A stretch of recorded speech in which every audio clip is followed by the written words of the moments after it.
Ne kemi filluar së pari me pjesëmarrjen tonë në forcën ndërkombëtare stabilizuese për Gaza. Pra ne kemi shprehur si Republikë e Kosovës gatishmërinë tonë që të marrim pjesë në këtë forcën stabilizuese ndërkombëtare, ku natyrisht që FSK-ja është e mirënjohur tashmë për kërkim shpëtim dhe për deminim, por jo vetëm.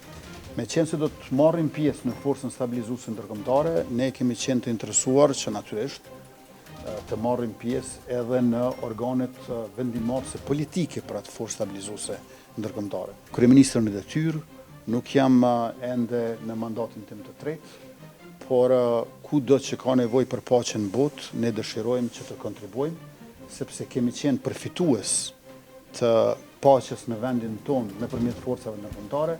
Andaj tash duam që të marrim pjesë me forcat tona dhe kapacitetet tona edhe në paqet në vende të ndryshme në botë. Sa i përket Gazas, ju e dini që ne i kemi ndarë €500.000.000 si qeveri dhe ky është një proces që do të vazhdoj edhe në vijim. Takimit me presidenten, padyshim që ne jemi në komunikim edhe jemi takuar, por ta keni parasysh që ai do të jetë hapi i katërt.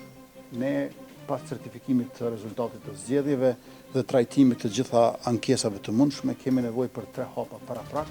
I pari është konstituimi i kuvendit, pastaj është formimi i qeverisë dhe na duhet që menjëherë të fillojmë me vendimet për marrëveshjet ndërkombëtare. I kemi 3 marrëveshje me Bankën Botërore e unë besoj që në raport me opozitën tek marrëveshjet ndërkombëtare, po te konstituimi i kuvendit dhe formimi i qeverisë, do ta shohim se apo ja fillojmë një kapitull të ri, 2/3 e votave, kur nevojiten në kuvend, prej marrëveshjeve ndërkombëtare e deri te rizgjedhja e presidentes apo zgjedhja e presidentit, ne kemi nevojë për bashkëpunim me opozitën. Është e rëndësishme të ritheksohet që nuk ka amnesti për asnjë keqbërës, për çdo i cili ka manipuluar gjatë evidentimit apo numërimit dhe hetimet le të shkojnë deri në fund, sepse vota është e shenjtë.